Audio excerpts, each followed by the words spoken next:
सर्वप्रथम मैं अत्यंत आभारी हूँ होम साइंस कॉलेज, जो कि जबलपुर ही नहीं पूरे मध्य प्रदेश में अपनी एक पहचान रखता है होम साइंस विषय में, कि आपने मुझे विवेकानंद कैरियर मार्गदर्शन योजना के तहत मुझे आमंत्रित किया है अपने विचार रखने के लिए।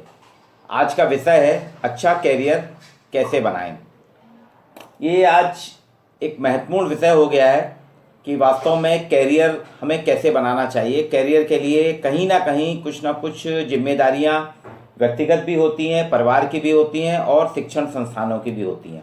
हम बच्चों को इस तरीके से मोटिवेट करें, या आज तो ये सुविधाएं आ गई हैं कि स्कूल कॉलेज में विवेकानंद मार्गदर्शन योजना चल रही है, उसके अलावा भी बहुत सी चीज़ें हो रही हैं। लेकिन इसके पहले बहुत साल पहले तक ये स्थिति थी कि कोई भी मार्गदर्शन नहीं मिलता था, तो जागरूकता की कमी थी, अपडेट नहीं रहते थे। आज भी स्थिति ये है कि 50% आबादी हमारी अपडेट नहीं रहती है।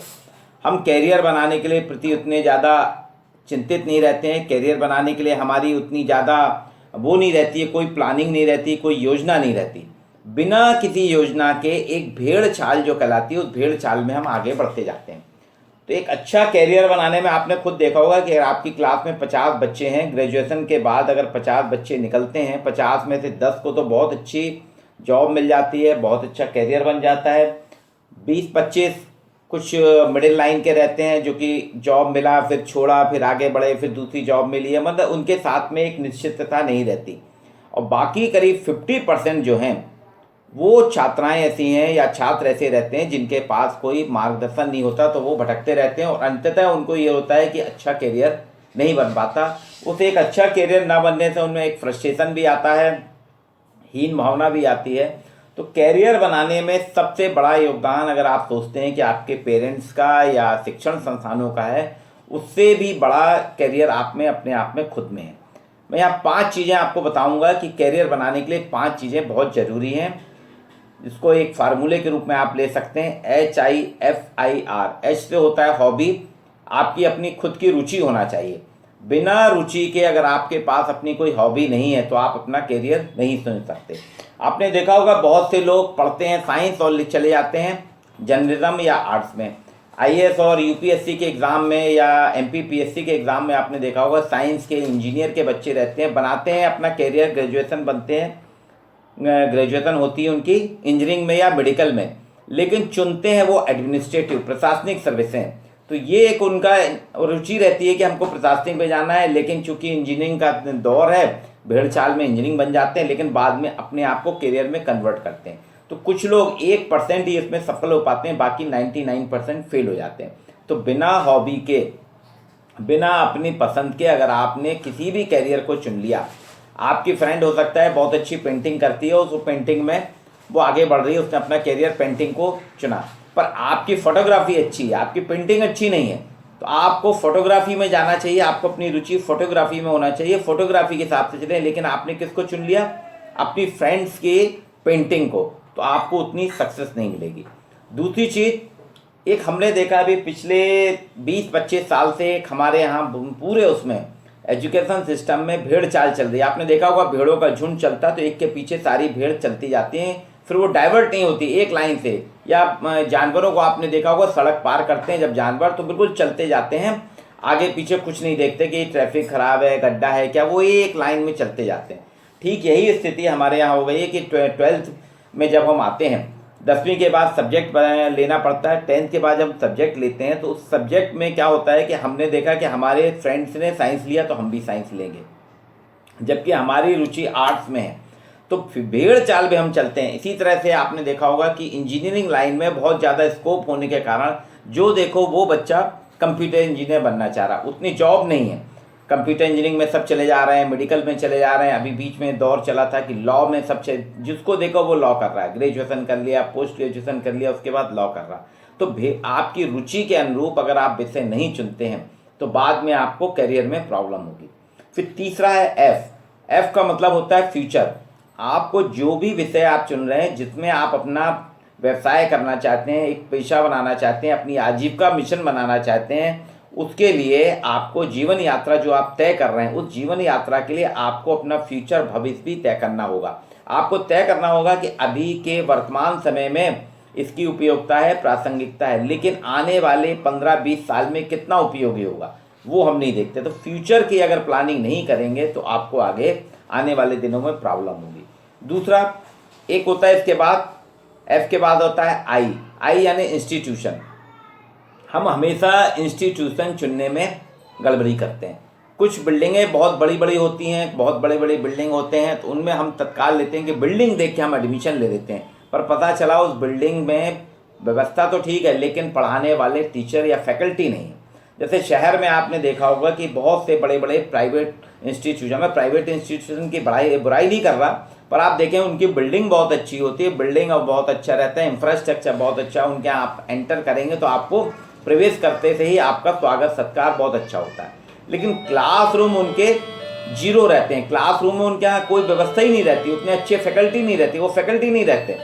वो क्या करते हैं, ऊपरी ताम झाम में बहुत अच्छा दिखावे में खर्चा करते हैं, लेकिन जो बेस होता है, बैक होती है, जिसके आधार पे आपकी जो टीचर जो रीढ़ की हड्डी होते हैं वो टीचर उतने अच्छे नहीं रहते। तो आपको इंस्टीट्यूशन का देखना चाहिए। कोई भी इंस्टीट्यूशन के पहले जहाँ आप एडमिशन लेना चाहते हैं, कुछ आफ्टर ग्रेजुएशन एडमिशन ले रहे हैं या बिफोर ग्रेजुएशन ले रहे हैं, उनको पहले इंस्टीट्यूशन की, आजकल वेबसाइट आ गई हैं, इंटरनेट का ज़माना है, आपको उसमें जानकारी मिल जाएगी। आपको पता करना चाहिए कि वो कितना सक्सेस है, उसमें क्या क्या इंफ्रास्ट्रक्चर है, उसकी फैकल्टी कितनी बढ़िया है, ये।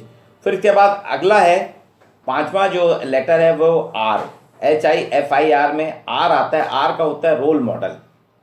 हम सभी को अपना एक रोल मॉडल बनाना होगा। उस रोल मॉडल को जब आप बनाएंगे तो आप देखेंगे कि उस रोल मॉडल ने उसके जो भी आपके आए हैं, जिस भी फील्ड में जाते हैं उस फील्ड के सबसे बेस्ट को आप चुनिए, उसको अपना रोल मॉडल बनाइए। उस रोल मॉडल की पूरी बायोग्राफी, जीवन यात्रा उसकी देखिए कि उसने कैसे सक्सेस की है। जैसे पूर्व राष्ट्रपति APJ अब्दुल कलाम, इनके बारे में अगर आप देखेंगे तो ये बहुत ही छोटे से घर में थे, पेपर बेचते थे, किराने की दुकान चलाते थे।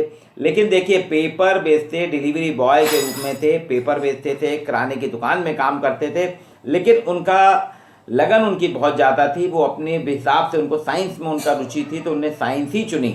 और आप देखें कि वो अंत में एक तो बहुत बड़े साइंटिस्ट हैं, आज भी उनकी गिनती अच्छे साइंटिस्ट में होती है। उस साइंटिस्ट के साथ साथ उन्होंने क्या करा, अपने आप को इतना डेवलप करा कि उनको भारत सरकार को उनको राष्ट्रपति बनाना पड़ा। और आज भी देखिए, सबसे अच्छे राष्ट्रपतियों में अगर गिनती होती है, भारत के जितने भी राष्ट्रपति, राजेंद्र प्रसाद जी से लेके वर्तमान राष्ट्रपति तक, राम कोविंद जी जो हैं अभी वर्तमान में, इनकी अगर आप गिनती करें तो बच्चों से पूछे भारत के राष्ट्रपति कौन है, तो कहीं भी आप देखेंगे निसंदेह APJ अब्दुल कलाम जी का नाम नंबर 1 पे आता है। तो ये उनकी अपनी पहचान थी ना, उस पहचान के कारण देखिए उनका कैरियर भी अच्छा था, साइंटिस्ट के रूप में भी अच्छे थे, और जब राष्ट्रपति बने तो उसमें भी। तो आपको ऐसे ही रोल मॉडल चुनना होगा। हम क्या करते हैं, रोल मॉडल में हमारी रुचि है पेंटिंग में या फोटोग्राफी में या कुकिंग में। हम रोल मॉडल किसको चुन रहे हैं, विराट कोहली को चुन रहे हैं, सचिन तेंदुलकर को चुन रहे हैं। सचिन तेंदुलकर, विराट कोहली का कुकिंग से कोई लेना देना नहीं। अगर आपको रोल मॉडल बनाना है तो आपको संजीव कपूर को बनाना पड़ेगा, क्योंकि आप कुकिंग में जाना चाहते हैं, संजीव कपूर को रोल मॉडल बनाइए, लेकिन आपने बनाया है विराट कोहली को। तो रोल मॉडल गलत बनने से, आपने रोल मॉडल गलत चुना तो आपकी जो कैरियर की है लाइन, वो धीरे धीरे ब्रेक होगी। वास्तव में इसके लिए आपको याद होगा, आज से करीब 20 साल पहले अगर आपने वो फिल्म, मेरे ख्याल से सभी ने देखी होगी, अगर नहीं देखी है तो आप एक बार ज़रूर देखें। आमिर खान की फिल्म है थ्री इडियट फिल्म को अगर आप देखते हैं तो थ्री इडियट फिल्म में बहुत बढ़िया बताया है कि आपने अपना, सभी बच्चे थे, इंजीनियरिंग कॉलेज में थे, उसमें आमिर खान के जो फ्रेंड्स थे उसमें अलग अलग दिखाया गया था कि आमिर खान के जो फ्रेंड्स थे, कोई फोटोग्राफर था, उसको फोटोग्राफी में जाना था, लेकिन उसके पिताजी, उसके पेरेंट्स ने कहा नहीं आप तो इंजीनियर बनिए। इंजीनियरिंग लाइन से उसका कोई लेना देना नहीं था। एक उसका फ्रेंड था कि उसको राइटिंग का बड़ा शौक था, लेकिन उसको इंजीनियरिंग बनाया। आमिर खान को खुद वो इंजीनियर नहीं बनना चाहता था, लेकिन उसको इंजीनियरिंग में भेज दिया गया। तो ओवरऑल जो है वहाँ ये बताया गया है कि अगर आप अपनी रुचि का विषय नहीं लेते हैं, अपने रुचि के हिसाब से कैरियर के लिए आप आगे नहीं बढ़ते हैं, तो आपको फेल्यूर मिलेगा। इसलिए उस फिल्म में अगर आपने नहीं देखी तो एक बार जरूर देखें। उसमें कैरियर डिसीजन के लिए बहुत बढ़िया ऑप्शन दिए हैं और बताया गया है कि गलत कैरियर चुनने से, गलत ऑप्शन चुनने से तो आप अपना व्यवसाय या आजीविका या जिसमें आप आगे अपना फ्यूचर डेवलप करना चाहते हैं पढ़ाई के बाद, उसमें आपको सक्सेस नहीं मिलेगी। यहाँ कुछ चीज़ें और महत्वपूर्ण हैं कैरियर बनाने में। कभी हम क्या है, जल्दबाजी बहुत ज़्यादा करते हैं। ये एक दौर है कि जो टीनेजर्स होते हैं उनके साथ में एक समस्या है कि हर टीनेजर्स की, मैं भी जब था या आपकी मैडम भी थी उस दौर में, हम लोगों ने भी यही करी। हम लोग जल्दबाजी बहुत करते हैं। हमें जल्दबाजी नहीं करना चाहिए। हमको अपने आप को खुद को जानना चाहिए। पहले हम अपने आप को पहचाने, क्योंकि हमको अगर अपना कैरियर हम ही को बनाना है ना। हमारे फादर मदर हमारे सपोर्टर हो सकते हैं, टीचर्स हमारे सपोर्टर होते हैं, हमारे सहयोगी हो सकते हैं, हमको एक मार्गदर्शन दे सकते हैं, हमारे साथ में चल सकते हैं साथ में, लेकिन हमको मंजिल पे नहीं पहुंचा सकते। सीढ़ी आपको ही चढ़ना पड़ेगा। एस्केलेटर आपको मिलेगा, लेकिन एस्केलेटर में अगर लाइट नहीं होगी तो आप ऊपर तक नहीं पहुंच सकते। ठीक है, वो सीढ़ी चल रही है, लेकिन आपके जीवन की सीढ़ी जो है वो चलती नहीं है, उसमें आपको खुद चलना पड़ेगा। एस्केलेटर तो आपको एक डिवाइस है, उसमें आपने पैर रखा और आपको ऊपर तक पहुंचा दिया, लेकिन अगर उस डिवाइस की लाइट नहीं होगी या उसमें कोई टेक्निकल प्रॉब्लम आएगा तो डिवाइस नहीं चलेगी। आपको सीढ़ियों पे खुद ही आपको एक एक कदम करके ऊपर आना पड़ेगा।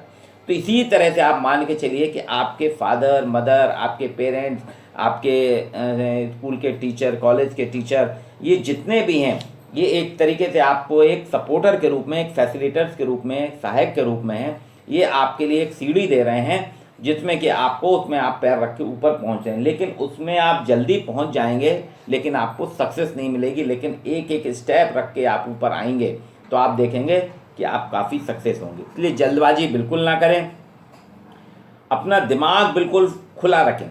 कई बार हमारा दिमाग क्या है, एक स्टोर है। जैसे आपका कंप्यूटर है ना, कंप्यूटर में सभी चीज़ें फीड होती जाती हैं, पर आपको प्रॉपर चीज़ पे क्लिक करेंगे तभी वो खुलेगा।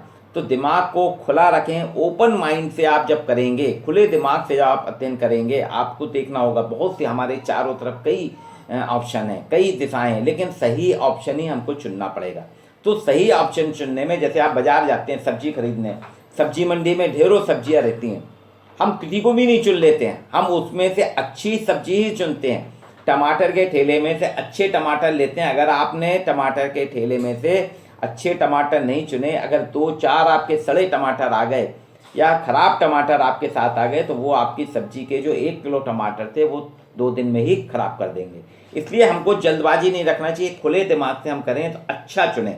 जो कुछ भी है कैरियर के लिए, जो कुछ भी चुने, इसमें आप ये मत रखिए किसी में बहुत ज़्यादा पैसा है, किसी में बहुत ज़्यादा पैसा नहीं है। कम पैसे में भी अगर आपको सेटिस्फैक्शन मिल रहा है तो आप उसमें प्रोग्रेस करके आगे बढ़ सकते हैं। एक दूसरी चीज़ है कि आपको अपनी शक्ति को पहचानना होगा। आपको जानना होगा आपके पास कितनी पावर है। कई लोग रहते हैं कि उनके पास पावर नहीं रहती, उतनी शक्ति नहीं रहती है, वो चुन लेते हैं। आपकी गणित में उतनी रुचि नहीं है, आपकी पेंटिंग में रुचि है और आपने विषय चुन लिया, क्या कहते हैं, गणित, तो आपको प्रॉब्लम जाएगी। इसलिए अपनी शक्ति को पहचाने, किस में आप ज़्यादा आ सकते हैं, अपनी रुचि से कैरियर चुनें, अपनी स्ट्रेंथ को जानें, अपने स्कोप को चुनें कि आपका स्कोप क्या हो सकता है, किस स्कोप में आप आगे बढ़ के अपने आप को स्टैब्लिश कर सकते हैं। यहाँ पे एक पुरानी कहावत है, सुनो सबकी करो अपनी। हर कोई कहता है कि आप सुनो सबकी, लेकिन करना चाहिए आपको। इसको कुछ लोग नेगेटिव अर्थ में भी लेते हैं, कहते हैं अगर आप सबकी सुन रहे हैं और कर रहे हैं अपने मन की तो आप कभी सक्सेस नहीं। ये बिल्कुल गलत है। आपको कैरियर चुनने में हमेशा खुद निर्णय लेना होगा। किसी भी फील्ड में अगर आप जा रहे हैं, अगर आपने अपना निर्णय खुद नहीं लिया तो बाद में आपको पछतावा होगा, क्योंकि आप बिना निर्णय से, अगर दूसरे के कहने पे अगर आप आ रहे हैं, इसलिए कहा मैंने कि सुनो सबकी करो अपनी। अगर आपको जाना है टीचिंग लाइन में, आपका इंटरेस्ट है कि हम टीचर बनना चाहते हैं, एज ए शिक्षक बनना चाहते हैं, आप टीचिंग लाइन में जाना चाहते हैं, पर आपकी फ्रेंड्स, आपके पड़ोस में आपके फादर मदर ने कहा कि नहीं तुम तो इंटीरियर डेकोरेटर बनो। अब इंटीरियर डेकोरेटर में आपकी रुचि नहीं है, तो आप जब वहाँ जाएंगे इंटीरियर डेकोरेटर में, तो वहाँ आपके विज़न नहीं है, आपका मन नहीं है, आपके मन से उसमें वो चीज़ आई नहीं, तो आपके उसमें थॉट ही नहीं आएंगे, वो विचार नहीं आएंगे। आप इंटीरियर के लिए क्या क्या डिज़ाइन हो सकते हैं, आप घिसे पिटे या जो पुराने हैं उसमें इनोवेशन नहीं कर पाएंगे, नया कुछ नहीं करा पाएंगे, नवाचार नहीं कर पाएंगे। अगर जब आप नवाचार नहीं करेंगे तो आप देखेंगे इंटीरियर डेकोरेटर में आपको रोज़ नए नए चीज़ें लाना पड़ेंगी, नए नए इन्वेंशन करेंगे, नए प्रयोग करना पड़ेंगे, वो आप नहीं कर पाएंगे, क्योंकि आपका इंटरेस्ट तो टीचिंग लाइन में था। हाँ, टीचिंग लाइन में जाते तो आप अच्छे से अच्छा लेक्चर बनाते, लेक्चर को सरल बनाते, लेक्चर को इतना सिंप्लीफाइड करते कि हर बच्चे की समझ में आ जाता। क्योंकि आपका इंटरेस्ट था, आप अपने इंटरेस्ट से वहाँ कुछ काम करते, और आपको दे दिया गया कि आपने चुन लिया या आपको बना दिया गया कि इंटीरियर डेकोरेटर, तो इंटीरियर डेकोरेटर में आपको इनोवेशन नहीं रहेंगे। तो इसलिए खुद निर्णय लें, खुद को जानें, खुला दिमाग रखें, अपनी शक्ति को पहचानें, क्योंकि वास्तव में शिक्षा, कैरियर भी एक तरीके से टीचिंग है, शिक्षा है। शिक्षा हमेशा सीखने सिखाने की क्रिया है। ये जन्म से लेकर मृत्यु तक हमको हमेशा कुछ ना कुछ सीखने के लिए प्रेरित करती है। शिक्षा कोई वो डिग्री नहीं है। शिक्षा वास्तव में, एजुकेशन क्या है, एक प्रकार की स्किल्ड है। आपको उस स्किल्ड में डेवलप होना पड़ेगा, आपको उसमें अपनी क्षमताएं विकसित करना होगी। तो सीखने समझने की ये जो है, आपको खुद ही सीखना पड़ेगा। एक तालाब में अगर बच्चे को डाल दिया जाए, जापान वगैरह में क्या होता है, छोटे छोटे बच्चे रहते हैं 2-2, 2.5, 3-3 साल के, उनको आर्टिफिशियल तालाब बनाते हैं, पॉन्ड्स बनाते हैं प्लास्टिक के, उसमें पानी रहता है, उतना पानी रखते हैं कि जिससे बच्चा उसमें डूब ना सके, पर उसमें पानी में उसको दे देते हैं और छोड़ देते हैं। आप देखिए धीरे धीरे वो अपने हाथ पैर चला के तैरना सीख जाता है। और हमारे यहाँ ये चीज़ नहीं, हमारे यहाँ के एजुकेशन सिस्टम में भी एक प्रॉब्लम है। आपने देखा होगा कि मैं बताता हूँ, यूरोप की जो है, यूरोप में आपको विषय नहीं चुनना पड़ता, वहाँ कंपटीशन होती है, वहाँ पे ओपन रहता है कि सभी लोग दौड़ें, वहाँ पे सभी लोग को दौड़ में शामिल किया जाता है कि सभी लोग दौड़ें, और उस दौड़ में सब लोग दौड़ते जाते हैं और उसमें अपने प्रयास करते हैं, अपने आप को डेवलप करते हैं। अमेरिका वगैरह में क्या होता है कि आपको चुन के कंपटीशन में भाग लेने की बात करते हैं कि आपको अलग अलग ग्रुप में दे दिया जाता है। हमारे यहाँ भी वही है कि आप चुनिए फिर आगे बढ़िए। अगर हम 10th के बाद ही ओपन कर दें, जैसा अभी हमारी नई शिक्षा नीति जो आई है, नई शिक्षा नीति जो भी गई है, न्यू एजुकेशन पॉलिसी 2020, उसमें यही चीज़ करा गया है। क्योंकि इसके पहले तक हमारे यहाँ देखा जा रहा था, कैरियर हमारे यहाँ नहीं बन रहे थे, शिक्षित बहुत हो रहे थे, ग्रेजुएट हो रहे थे, पोस्ट ग्रेजुएट हो रहे थे। अभी आपको ताज्जुब होगा, आपको लगता है सबसे हाईएस्ट डिग्री पीएचडी, भारत में पीएचडी हर साल निकलती है, हर साल पेपर में आता है, सब सब्जेक्ट में होती है, लेकिन पीएचडी होल्डर की अगर संख्या देखी जाए, भारत की आबादी का मात्र 1 से 2% है। अब सोचिए, सबसे हाईएस्ट डिग्री है, लेकिन 1 से 2% ही पीएचडी होल्डर है, जबकि पीएचडी होल्डर्स को रखा गया टीचिंग में आपका कंपलसरी है, मात्र 1 से। उसमें भी इंजीनियरिंग लाइन में तो और भी कम हो जाता है परसेंटेज, मेडिकल लाइन में और कम हो जाता है। ये आर्ट्स, कॉमर्स और ह्यूमैनिटीज़ की बात कर रहा हूँ, इसमें 1 से 2% है। अब सोचिए, इतनी बड़ी डिग्री के भी हमारे यहाँ परसेंटेज जो है क्वालिफाइड पीएचडी होल्डर बहुत कम है। फिर इसके बाद आप देखिए, हमारे यहाँ जो शिक्षा है, तो उसमें कैरियर के लिए कुछ वो नहीं था। आपने 12वीं करी, 12वीं करने के बाद में आपने ग्रेजुएशन करा, अधिकतर लोगों के पास आपने देखा वो उनके 5 एमए हैं। आपने, वो लोग बच्चे क्या करते हैं, बीए करा, ग्रेजुएशन करा, उसके बाद बीकॉम करा या बीए करा, बीएससी होम साइंस करा या बीएससी साइंस करा, फिर एमएससी करा, एमएससी के बाद में फिर प्राइवेट करेंगे, फिर प्राइवेट के बाद में कुछ लोग बीएड करते हैं, बीएड से भी सेटिस्फेक्शन नहीं हुआ तो एमएड कर लेंगे, एलएलबी करेंगे, फिर एलएलएम करेंगे, और उसके बाद आपके 10-12 साल आपने ऐसे ही निकाले। और जब आप कहीं अप्लाई करते हैं, कुछ जगह करते हैं, तो आपके पास जो फ्रेशर आता है वो नए दिमाग के साथ आता है, उसका दिमाग तेज रहता है, तो वो आपको कम्पीट कर जाता है, आपसे आगे निकल जाता है।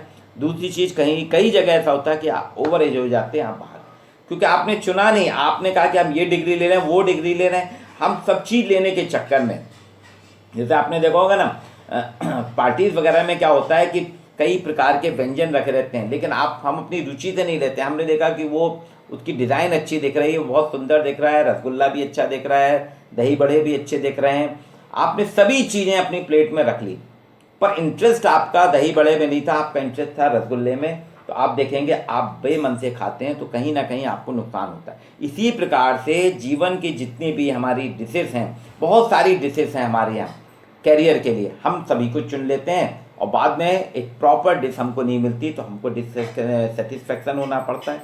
इसीलिए इस बार जो हमारी अभी 31 मई को भी जो आई है, हमारी नवीन शिक्षा प्रणाली जो रखी गई है 2020, इसमें रखा गया है कि बचपन से ही प्राइमरी स्कूल में भी आपको चेंज किया जाएगा कि आप नई क्लासेस सीखिए। प्राइमरी के बाद में आपको जब स्कूल में आते हैं 8th के बाद में ऑप्शन दिया जाएगा, स्किल डेवलपमेंट दिया जाएगा, यहाँ आपको मातृभाषा भी सिखाई जाएगी। अभी आपकी मातृभाषा नहीं होती है, हम यहाँ हिंदी में पढ़ते हैं, फिर उसके बाद अंग्रेजी में हमको हायर एजुकेशन पढ़ना पड़ती है। तो हायर एजुकेशन जब हम अंग्रेजी में पढ़ते हैं, हम अपने थॉट, अपने विचार उतने स्पष्ट नहीं कर पाते, इसलिए रखा गया है। और दूसरी चीज़, अभी हमारे यहाँ 3 साल का डिग्री कोर्स है कि आपको 3 साल 12th के बाद करने के बाद 3 साल आप पढ़ेंगे तो आपको डिग्री मिलेगी, आप ग्रेजुएट हो जाएंगे। फिर उसके बाद आपको 2 साल का पीजी, इस एजुकेशन प्लानिंग में ये रखा गया है कि आपको 4 साल का कोर्स करना पड़ेगा। 4 साल के कोर्स में पहले साल अगर आपने करा तो आपको एक सर्टिफिकेट मिलेगा, डिप्लोमा सर्टिफिकेट। जैसे आपने होम साइंस कॉलेज में एडमिशन लिया बीएससी फर्स्ट ईयर में, बीएससी होम साइंस में लिया, तो आपके लिए कोर्स जो डिज़ाइन हो रहा है उसके तहत ये होगा कि फर्स्ट ईयर में आपको कुकिंग है, न्यूट्रिशन है, टेक्सटाइल्स है, कोचिंग, आपके क्लोथिंग है, न्यूट्रिशन है, डाइटिंग है, इन सब के अलग अलग छोटे छोटे सेगमेंट में आपके कोर्स बनाए जाएंगे। उसको आप करेंगे, उसमें आपको एक सर्टिफिकेट मिल जाएगा। उस डिप्लोमा सर्टिफिकेट के बिहाफ पे आप अपना एक सेंटर बना सकते हैं, न्यूट्रिशन बन सकते हैं, आप डाइटिशियन बन सकती हैं, आप टेक्सटाइल्स क्लोथिंग का काम कर सकती हैं, बुटीक बना सकती हैं। तो आप सर्टिफिकेट के साथ क्या कर सकती हैं, आपको 3 साल आपके ख़राब नहीं होंगे, 1 साल में ही, मतलब 12वीं प्लस 1 साल के डिप्लोमा में आप अपनी आजीविका, अपना वृत्ति, अपनी जीवन यात्रा प्रारंभ कर सकती हैं, आपकी जैसी ज़रूरत है। अगर उसके बाद आपको लगता है कि हमको और पढ़ना है तो फिर आप सेकेंड ईयर में एडमिशन ले लीजिए। सेकेंड ईयर में एडमिशन लेने में आपको फिर एक एडवांस सर्टिफिकेट मिलेगा और 3 साल करने के बाद में आपको फिर एक उपाधि मिलेगी और 4 साल के बाद में कंप्लीट डिग्री मिलेगी। इसके बाद आपको कोई ज़रूरत नहीं है, अगर आपको टीचिंग में जाना है तो आप 4 साल का कोर्स करके फिर आप एमफिल करने की ज़रूरत नहीं है, आप सीधे पीएचडी करके 2 साल 3 साल में आप अपनी पीएचडी करके आप टीचिंग लाइन में जा सकते हैं। इसी के आधार पे अभी जो है एक परख नाम की एक राष्ट्रीय आकलन केंद्र बनाया गया है। ये जो नई शिक्षा नीति है इसमें परख नाम से एक राष्ट्रीय आकलन केंद्र बनाया गया है। वो राष्ट्रीय नेशनल एजेंसी होगी, आपका आकलन करेगी, आपकी जानकारी लेगी किस बच्चे में कितनी क्षमता है, आपकी टेस्टिंग करेगी। उस टेस्टिंग के आधार पे आपको जो स्कोर कार्ड मिलेगा उस स्कोर कार्ड के आधार पे आपके लिए ऑप्शन देगी, आप किस ऑप्शन में जाएं, किस कैरियर को चुनें, किस फील्ड में आप उतरें। ये कुछ चीज़ें जो हैं, क्योंकि आपके कई लोग कहते हैं कि हम अच्छा कैरियर कैसे बनाएं, हमारे पास तो कुछ है ही नहीं। आज के सभी का कहना है, अभी जैसे कोरोना आया तो कोरोना में तो लोगों ने अपने आप को कर दिया, लेकिन यहाँ आपने देखा होगा कि सरकार ने कहा था कि अब आप जो है आपदा में अवसर खोजिए। जो आपदा आई है, कोरोना वायरस की जो आपदा आई है, इसको अवसर खोजिए। मेरा मानना है कि आपदा हमेशा मान के चलिए, आप ये मत मानिए कि आज ही कोरोना की आपदा आई है। आप ये मान के चाहिए आप जन्म से लेकर मृत्यु तक आपको कहीं ना कहीं किसी ना किसी प्रकार की आपदाएं हमेशा रहेंगी। उन आपदाओं में आप अवसर निकाल के आप आगे बढ़िए। एक जबलपुर शहर का उदाहरण देता हूँ कि अभी जब लॉकडाउन हुआ था और कोरोना वायरस से बचाव के लिए कहा गया कि हर किसी को मास्क लगाना है। जबलपुर में एक सबसे काफ़ी पुराना कॉलेज है, ये बहुत पुराना है, 1938 के आसपास स्टार्ट हुआ था, हितकार्नी महिला महाविद्यालय। बाद में कोएड था, बाद में उसको महिला महाविद्यालय कर दिया। इवन आपके होम साइंस और मानकोर बाई कॉलेज से भी पुराना है। सिर्फ महाकौशल कॉलेज जो आपका है जबलपुर शहर का वो सबसे पुराना है, उसके बाद हितकार्नी था। हितकार्नी कॉलेज में वहाँ की लड़कियाँ वहाँ जाएंगे, पता चलेगा इस आपदा से उन्होंने बहुत बढ़िया अवसर निकाला वहाँ के स्टाफ ने और वहाँ लड़कियों ने। वहाँ भी होम साइंस सब्जेक्ट है। वहाँ बच्चे अपनी फ़ीस नहीं निकाल पाते थे, बहुत गरीब घर के आते थे, सालाना फ़ीस नहीं निकाल पाते थे। तो वहाँ उन्होंने आपदा में क्या करा, कपड़े उन्होंने प्रोवाइड करे, कॉलेज ने मास्क बनाए, कैप बनाई, और मास्क और कैप बना के उन्होंने मात्र 3 महीने में 2.5 लाख से लेके 5 लाख तक के मास्क और टोपी बेची है। और उससे उनको इनकम हुई, कॉलेज ने उनको जो प्रॉफिट था वो दिया। तो उन बच्चों ने अपनी तो फीस जमा करी, बल्कि अपनी सहेलियां, अपने जो भाई बहन थे घर के दूसरे कॉलेज में पढ़ रहे थे, उनकी फीस भी जमा करा दी। तो ये होता है आपदा में अवसर उन्होंने बना के। यहाँ पे कुछ नहीं करना, अच्छा उनको कोई मार्केटिंग नहीं करना पड़ी, उनको दुकान नहीं लेना पड़ी, पूरे कॉलेज में बना के वो ला के अपने घर से दे जाती हैं। फिर कॉलेज ने सब जगह मार्केटिंग करके भेजा, यूनिवर्सिटी भी भेजा, हायर एजुकेशन में भी भेजा, सभी जगह। तो ये होता है आपको कैरियर चुनना। अब वो बच्चियों ने जो अभी मास्क और वो बना दी, धीरे धीरे अब उसके बाद में अपना स्किल करके आपके कपड़े क्लोथिंग का काम कर रहे हैं। हो सकता है कि उन्हीं में से आपको शहर में बहुत अच्छे बुटीक मिल जाए, हितकार्नी बुटीक के नाम से मिलने लगे। तो आपको अपने कैरियर को छोटे से, अभी लग रहा होगा कि मास्क बनाने में क्या रखा, मास्क में कपड़ा काटना है, 2 रस्सी बनाना है या एक रबड़ लगा दी, लेकिन मास्क में भी उन्होंने अवसर ढूंढा और बिजनेस बना के 2.5 से 5 लाख बनाना मामूली बात नहीं है।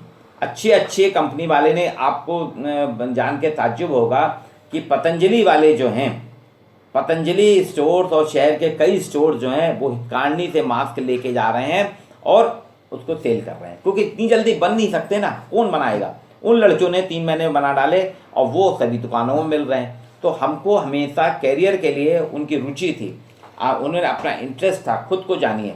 उन लड़कियों ने जाना कि हम इस काम में महारत है, हम टेलरिंग का काम कर सकते हैं, हम डिज़ाइनिंग का काम कर सकते हैं। तो देखिए उनने अपना खुले दिमाग से काम करा। और उस आपदा में वो डरी नहीं कि घर में बैठे हैं, अभी पढ़ाई नहीं हो रही, किसी प्रकार का कुछ नहीं हो रहा है, अपनी शक्ति को पहचाना, खुद निर्णय लिया कि हमको ये करना है। कॉलेज प्रबंधन से बात की कि हमको आप प्रोवाइड, तो जो सुविधाएं थी, फैसिलिटीज़ थी उनको दी गई। उसके आधार पर उन्होंने अपनी जीवन यात्रा शुरू करी और आज वो धीरे धीरे उनके पास में खुद का पैसा आ गया, उनका बैंक अकाउंट खुल गया। नहीं तो बच्चे जो थे बैंक अकाउंट नहीं खुलता, क्योंकि माँ बाप खुला देते हैं, पेरेंट्स को ओपन करा देते हैं, या सरकार से उस अकाउंट में आपकी स्कॉलरशिप आती है। लेकिन उस अकाउंट में आज उनका खुद का पैसा, वो गर्व से कह रहे हैं कि मैंने अपने आप को अपना एक कैरियर बना लिया। इसके बाद हो सकता है इसको एनलार्ज करके मास्क बनाने के अलावा और भी चीज़ बनाएं। तो धीरे धीरे कैरियर जो है इसमें जल्दबाजी ना करें, अपना दिमाग खुला रखें, खुले दिमाग से रखें, अपनी ताकत खुद, आपको खुद ही निर्णय लेना पड़ेगा आपको क्या करना है क्या नहीं करना है। कई हमारे पास ऐसे उदाहरण हैं कि वो गए थे डॉक्टर बनने, डॉक्टर बनने के बाद में अच्छे टीचर्स बन गए, अच्छे प्लेयर बन गए, कई इंजीनियर्स हैं हमारे प्लेयर बन गए। तो ये जो है आपको, कई नेता बन गए, राजनीति भी एक है, उसमें भी आप अपना कैरियर बना सकते हैं। कई लोग जिनकी आपने उम्मीद नहीं करी थी अच्छे नेता बन जाते हैं, राजनीति में भी कैरियर है। तो धीरे धीरे आपको आना पड़ेगा। कैरियर्स के लिए बहुत सी कई रास्ते हैं, आप अच्छी काउंसलर बन सकती हैं, सोशल वर्कर बन सकती हैं। अभी दिवाली वगैरह आ रहा है तो आप आर्ट अपने जो है प्रोडक्शन कर सकती हैं, जैसे दिए में डिज़ाइनिंग कर सकती हैं, गमलों में डिज़ाइनिंग कर सकती हैं। फोटोग्राफी के माध्यम से आप अपनी आजीविका चला सकती हैं। फोटोग्राफी में अब आपको बहुत बड़े कैमरे की ज़रूरत नहीं है, हर किसी के मोबाइल में अच्छी क्वालिटी का कैमरा होता है। आप जाइए, वीडियो बनाइए, शॉर्ट वीडियो बनाइए, शॉर्ट मूवीज़ बनाइए, फोटोग्राफी करेंगे, उसको आप भेजेंगे। अब तो भेजने की भी समस्या नहीं है, पहले आपको भेजना पड़ता था। आप इंटरनेट के माध्यम से, हर किसी के मोबाइल फ़ोन में इंटरनेट है, कॉलेज में इंटरनेट की सुविधा है, वाईफाई है, आप उससे अपनी जितनी भी फोटोग्राफी है, वीडियो फिल्म है, आप देखें कई इंटरनेट में सर्च करेंगे, आपको साइट मिल जाएगी, उसमें आप भेज सकते हैं। तो आपकी फ़ोटोग्राफी में हो सकता है आगे कभी आप सिलेक्टेड हो जाए। कुकिंग में आप करेंगे, कुकिंग में नई नई डिशेस बनाना है। लॉकडाउन पीरियड में घरों में बहुत डिशेस बनी, नई नई डिशेस आती हैं, आप भी इन्वेंशन करिए, आप भी खोज करें। आपके कॉलेज में जो पढ़ाया जा रहा है उसके अलावा आप कुकिंग में नई खोज करके, नए इन्वेंशन करके, नए प्रयोग करके अगर आप करेंगे, आप डालिए, देखिए आपको ऑफर मिलने लगेंगे। शुरू में टाइम जरूर लगेगा, लेकिन धीरे धीरे करते करते आपको मिलेगी। होम डिलीवरी, आप अच्छी से अच्छी चीज़ों को घर में सुविधाजनक पैकिंग के साथ में कैसे पहुँचाएंगे, आपको थोड़े प्रयास एफर्ट करना पड़ेगा, एक टीम बनाना पड़ेगी, टीम वर्क बना के करेंगे, आप देखें। गार्डनिंग में भी आपको एक अवसर मिल सकता है कैरियर का। अभी आपने देखा होगा शहर में 10-15 नर्सरी हैं। एक आपके यहाँ सेंट जोसेफ स्कूल है, उसके वहाँ पे एक नर्सरी है सदर में। गोरखपुर वाले रोड में आप देखेंगे सड़क किनारे बहुत से लोग बैठे रहते हैं, उनको वो बेच रहे हैं, वो अपने खेत में लगाते हैं। उनको लेके अगर आप वो जानकारी नहीं दे पाते, बता नहीं पाते कौन सा फूल, कौन सा फ्लावर है, कौन सा प्लांट है, आप बॉटनिकल नेम जानने के बाद उसको गमले में अच्छा डेकोरेट करके, उस पौधे की उसमें कितनी खाद लगेगी, कितना पानी लगेगा, उसको कितनी धूप चाहिए, कितनी हवा चाहिए, ये सारी चीज़ें अगर बता के एक शुरुआत करें तो आप देखेंगे गार्डनिंग बिजनेस भी आपको एक बढ़िया कैरियर दे सकता है। अभी हमारे यहाँ शहर में क्या हो रहा है, हम सभी लाते हैं, जितने भी पौधे लाते हैं, प्लांट्स लाते हैं, महंगे पैसे खर्च करके लाते हैं, 40-40, 200 रुपये का एक प्लांट आता है छोटा सा, लेकिन उसकी हमको जानकारी नहीं रहती है। और वो जो नर्सरी से लाते हैं वो हमको प्रॉपर जानकारी नहीं देते हैं, तो 2 महीने 3 महीने के बाद वो मुरझा जाता है।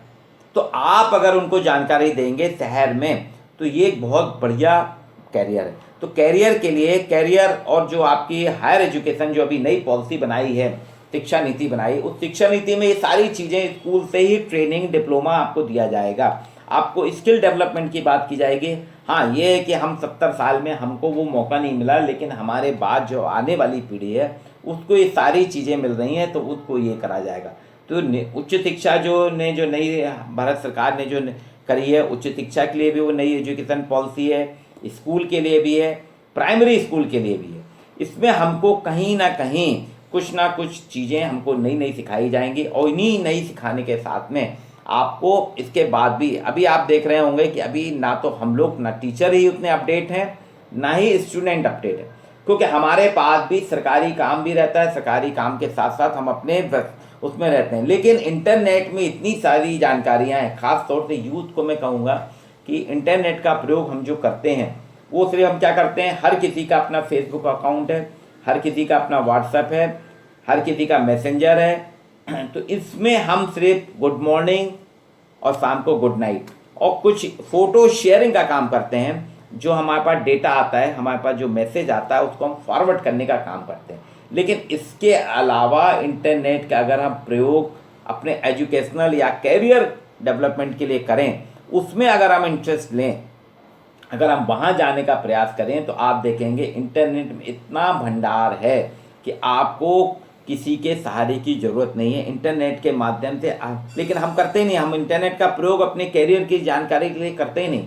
अभी भी अगर एवरेज देखा जाए तो 10% बच्चे, 10% शिक्षक, 10% यूथ ही अपने कैरियर की जानकारी के लिए इंटरनेट में सर्च करते हैं। बाकी अन्य चीज़ों को हम सर्च करते रहते हैं। अभी आया है कि आपको ऑनलाइन शिक्षा है, तो ऑनलाइन शिक्षा के लिए भी एक आपके पास ऑप्शन है। आप बढ़िया ऑप्शन बना सकते हैं, अपना एक ऐप बना सकते हैं, टीचर्स को भी वो ऐप दे सकते हैं, स्टूडेंट को भी दे सकते हैं, जिसमें क्लास के साथ साथ, जैसे आज मैंने आपको कैरियर की जानकारी दी है कि अच्छा कैरियर कैसे बनाए, ये लेक्चर मैंने दिया है। आपका अगर ऐप होता, आप इस मेरे लेक्चर को लेके इसके साथ में कई आप पीपीटी बना के जोड़ देते कि अच्छे कैरियर के लिए ये चीज़ करिए, फिर आपको देखिए कुछ दिनों बाद यूट्यूब में अगर आप डालते तो आपको उसमें भी पैसा मिलने लगता है। आपके जैसे जैसे सब्सक्राइबर बढ़ते जाते हैं, अब सब्सक्राइबर आपकी ड्यूरेबिलिटी बढ़ती है, तो आप देखेंगे बनेगा।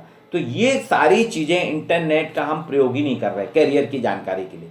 अब जो आने वाला दौर है पूरा डिजिटल दौर है। डिजिटल दौर में जिसको कंप्यूटर का नॉलेज होगा, जिसको कंप्यूटर क्या करता है, कंप्यूटर में सारी जानकारी रहता है, आप डालते हैं, उस सारी जानकारी को वो लेके उसका विश्लेषण करता है। हम आपको सबको कंप्यूटर बनना पड़ेगा अगर आप एक अच्छा कैरियर बनाना चाहते हैं, अपने अच्छे कैरियर की स्थापना करना चाहते हैं, अपनी जीवन यात्रा, अपनी वृत्ति, अपनी आजीविका, अपने व्यवसाय, अपने पेशे को बहुत अच्छा करना चाहते हैं, तो आपको कंप्यूटर बनना पड़ेगा। आपको सभी जगह की जानकारियाँ अपने उसमें स्टोर करना पड़ेगी, और स्टोर करने के बाद में उसका विश्लेषण, उसका विवेचन करना पड़ेगा। उस विश्लेषण, उस विवेचन के आधार पे जब आप उसका विश्लेषण और विवेचन करेंगे, आपको देखें अपने आप उसके अलग अलग रिजल्ट मिलने लगेंगे। वो जो रिजल्ट मिलेंगे, उसके जो सलूशन निकलेंगे, उसके जो परिणाम निकलेंगे, उस सलूशन को आप अपने व्यवसाय में इम्प्लीमेंट करेंगे, उसमें डालेंगे, तो देखेंगे अपने आप। आज विज्ञापन जो है, एडवर्टाइजिंग एजेंसी है, एडवर्टाइजिंग एजेंसी में आपने देखा कुछ नामी ग्रामी कंपनियां जो कि बहुत ज़्यादा पैसा लेती हैं, जिनके बहुत हाई रेट है। आप शुरुआत करिए और उनसे अच्छा विज्ञापन बनाइए। हमको हमेशा कंपटीशन करते रहना चाहिए, संघर्ष करना चाहिए, प्रतिस्पर्धा करना चाहिए। लेकिन प्रतिस्पर्धा कैसी करना चाहिए, संघर्ष कैसा करना चाहिए, हमको स्वस्थ प्रतिस्पर्धा करनी चाहिए, हेल्दी कंपटीशन करना चाहिए। अब आप विज्ञापन बनाइए, क्रिएशन करिए। अगर आपने किसी भी कंपनी के, आप खुद ही बनाना शुरू करिए, आप अपना प्रोडक्ट बनाइए, उसके लिए विज्ञापन आप खुद बनाइए। उस आपके खुद के बनाए विज्ञापन से एक तो आपकी विज्ञापन की सेलिंग होगी, प्लस आपका पैसा भी बचेगा। और आपका अगर विज्ञापन बहुत अपने क्रिएटिव बना, आपने बहुत अच्छे से बनाया, तो आपका देखिए आपके कैरियर को ही आगे बढ़ा देगा। तो कैरियर को हमेशा एक मिशन के रूप में लीजिए। आप एक मिशन बना लीजिए कि मेरा ये मिशन है, मुझको इसमें सक्सेस होना है। और इस सक्सेस होने के लिए आपको अपने खुद निर्णय लेना पड़ेगा, अपना दिमाग खुद को खुला रखना पड़ेगा, ओपन माइंड में, कि जो कोई कुछ कह रहा है, कोई आपको कह रहा है आप फेलियर हो जाएंगे, आप बिल्कुल चिंता मत करिए। आपका अपना एक मिशन है कि मेरे को सक्सेस होना है, और इस मिशन पे हमको जब आगे बढ़ना है, इस सक्सेस के मंत्र को आप मिशन के रूप में लेंगे, सक्सेस होंगे।